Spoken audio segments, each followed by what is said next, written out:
At Toronto's St. Lawrence Market, businesses are desperate for workers. We are functioning like with one dishwasher where we're open 14 hours a day. You can't have one person working 14 hours a day. And as the busy holiday season approaches, they need more staff to stay up and running. Or they show up for the interview, they get the job, they don't show up for the job, or they just no response at all. It's been very difficult. But while some sectors were hiring last month, like finance and manufacturing, others were firing. So we're expecting a pretty rough year in terms of the tech sector and the broader economy over the next 12 months. Tech firms have seen a sharp slowdown this year. Communitech just laid off 10% of its staff as it prepares for tough times.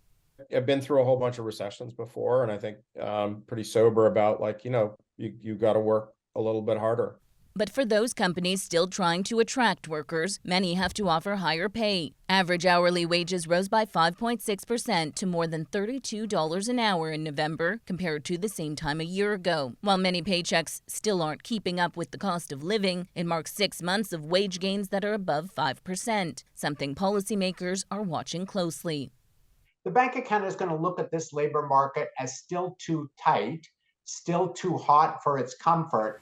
Steep wage gains and robust jobs growth came in south of the border, too, where U.S. employers added 263,000 jobs last month, despite the central bank's recent efforts to cool the economy with aggressive interest rate hikes.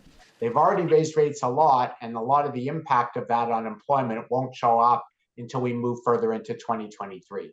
So with a labor market that remains resilient, the pressure on central banks continues, with economists predicting interest rates will go up again next week. Nisha Patel, CBC News, Toronto.